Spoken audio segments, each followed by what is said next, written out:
tai man didžiulė garbė. Dariau, esi ledo ritulio žvaigždė legenda, Elektrėnų ledo ritulio klubo Energija bendrasavininkas, įsteigėjas kartu su Valdu. Elektrėnų ledo ritulio mokykla ir buvo tavo išskirtinės sportinės karjeros startas. Taip. Tai kokių charakterio bruožų reikia, kad tapti tokiu kietu gynėju, kaip tu, Dariau?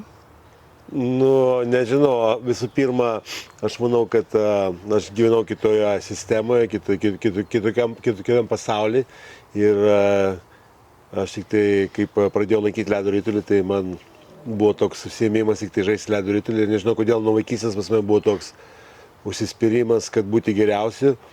Ir dar kada pradėjau žaisti, supratau, kad galima stumdytis ledo ritulį ir čia viskas legaliai galim daryti. Tai taip nusprendžiau, kad nežinau, kodėl pas mane toks buvo charakteris, bet pas mane toks charakteris pasiliko iki šiol.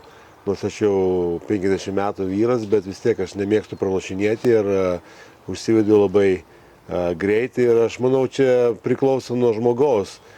Ir aš manau, ne veltui, kad Dainius Zubrus ir aš mes pasiekėm daug ledo ritulio karjeroje kaip lietuviai, bet aš manau, kad bus toks dar vaikinas kaip aš ar Dainis, kurie užsispyrė, eis iki galo ir todėl, kad reikia turėti tą kovotojo charakterį, todėl, kad be jo sunku bus su vienu talentu pasiekti kažką. Tai suprantu, esi alfa ir ant ledo, ir gyvenime, taip? Nu jo, kol negyveni su alfa moterimi. Gerai. Kiek metų tau buvo, kai suvokei, kad esi ledo ritulio žvaigždė? Nu, aš manau, kad pradėjau suprasti, kad aš pasiekiu biškį daugiau negu kiti lietuviai, pavyzdžiui, elektriniškiai, kada mane pakvietė į Dinamo Maskvos į komandą žaisti 14 metų. Ir tada supratau, kad 14-15, kada jau pradėjau žaisti Sovietų Sąjungos rinktiniai, tai supratau, kad pas mane yra talentas ir kad aš neblogai jau pasiekiau tuo momentu, kad papulti tuo laiku Sąjungos rinktinę, tai buvo labai sunku ir ypač lietuviai. Tai man labai pasisekė visų pirma, kad aš papuoliau tą srovę tokią ir kad aš papuoliau tą Maskvos klubą, todėl kad ten buvo labai aukšto lygio ledo ritulio programa ir man labai daug padėjo. Ar per karjerą jautei didelį moterų gerbėjų dėmesį? Nu, turbūt daugiau Amerikoje, kad atvažiavau, todėl kad Rusijoje dar nelabai tai buvo daug dėmesio, todėl kad mes buvom uždaryti daugiausiai į bazės visokias, niekur neišeidavom, o kada atvažiavau į Ameriką, pradėjau žaisti, supratau, kad yra jaunų mergaičių, tokio pačio amžiaus kaip aš buvau, 19-20 metų, kurios buvo didelės ir galės ir buvo tokių momentų, kad ir palikdavo ir visokių ten gėlių prie namų ir ten visokių meilės raštų, tai kad buvo visko. Tavo klička Kasper, tai čia apie vaiduoklį ar apie varžovų košmarą? Nu, turbūt su vaiduoklis surišta, bet to, kad Kasparaitis Amerikoje daugiau sutrumpintai bus Kaspar.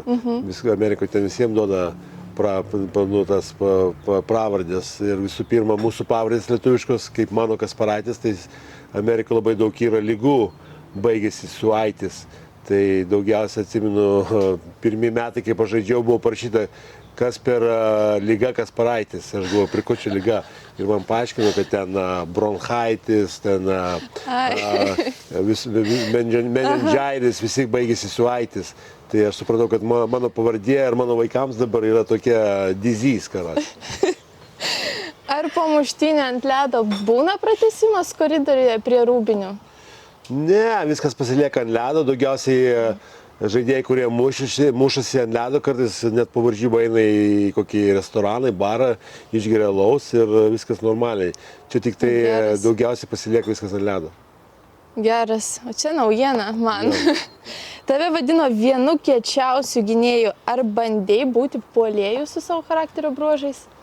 Nu, klausyk, visą gyvenimą aš pirmą dieną atėjau ant ledo, pradėjau žaisti ir mane treneris pastatė į gynybą ir aš gynyboje žaidžiau visą gyvenimą.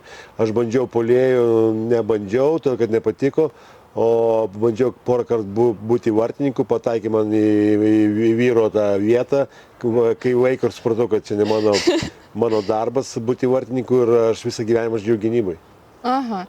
Jeigu tektų žaisti prieš tokį kaip tu, ar pamatytumėm kraują ant ledo? Kaip dabar, ar iš vis? Taip.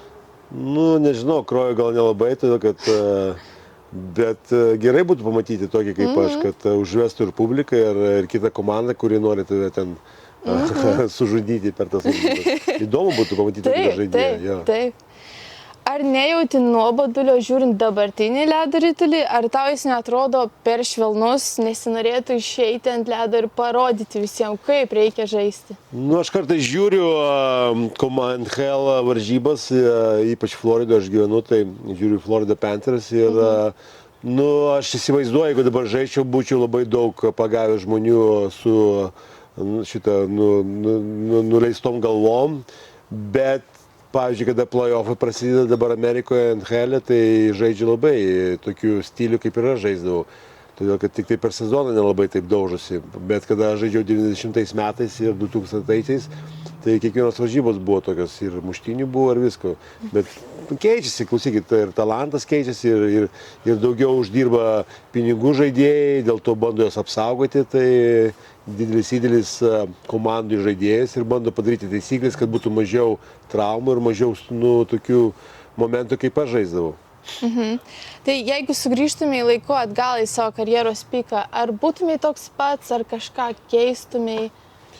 Nu ne, aš manau, būčiau toks pat. Dar, man patiko mano stilius ir aš patikdavau užvesti komandą ir kitą komandą nuteisti prieš save, kad jie norėtų tave ten sužaloti, tada supranti, kad tu įvykdai savo darbą, kad jie nežaidžia ledo ritulio, jie nori tave gaudo po visą aikštelę, kad atkeršyti, tai čia yra toks stilius, klausykit, čia vis tiek ledo ritulis yra sportas, kai kurie žmonės nemato, kas dedasi viduje, bet varžybose, kada žaidži, yra dar kitos varžybos viduje, tai kiekvienas sportas turi savo paslapčių, kaip ir mes, pavyzdžiui, nesuprantame apie futbolą arba ten apie krepšinį kartais, o ten irgi yra žaidimų daug visokių.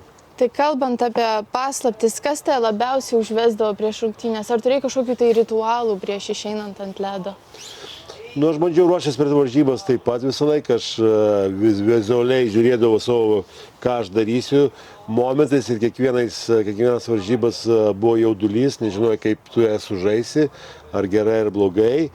Ir susistatydavai tokį planą prieš varžybų ir negalvodavai ten užvesti, kaip neužvesti, tu visas varžybas visą laiką būdavai užsivedęs.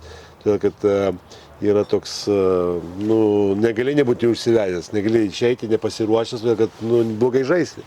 Taip, ir paskutinis klausimas, Dariau, tai ką palinkėtumai Elektrėnų Energijai, kurie tavo klubui įsteigėjas esi Elektrėnų Energijai, kurie 27 kartą tapo Lietuvos čempionais?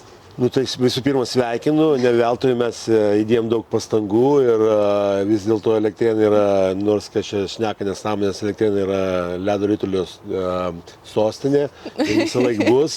Ir svarbiausia, kad jaunimas augtų ir būtų komanda kaip Energija, kur jiems į kur eiti ir žaisti pradžioje, o paskiau siekti aukštesnių šitų pasiekimų, todėl kad aš ir būdamas vaikas, atsimenu, buvo pas mus Energija ir jie, nors nebuvo ten geriausia komanda tais metais Lietuvoje, ten buvo ir Kauno Staklis, ir buvo iš Klaipėdos komandos geros atvažiuodavo, bet aš visą laiką žiūrėjau tos varžybas ir mane visą laiką žiūrėdavau, kaip jie žaidžia ir norėjau žaisti kaip jie, tai aš manau, kad Energija visą laiką turi būti pirmose vietose ir kad ledo ritulys Lietuvoje augtų, reikia turėti tokias komandas kaip Energija. Tai aš suprantu, pas mus šalyje labai reikalingi pinigai, rėmėjai, kurie žmonės gali paremti komandą.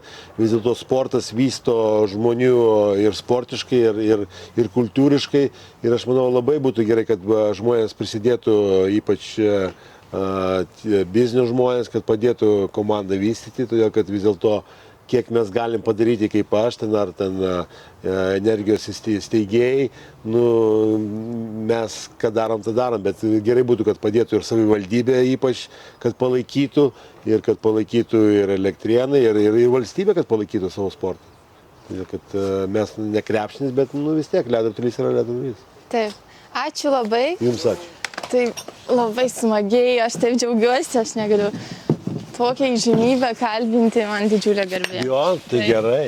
Taip, man didžiulė garbė, aš šitą visiems papasakosiu. Tai tu iš Elektrėnų pati?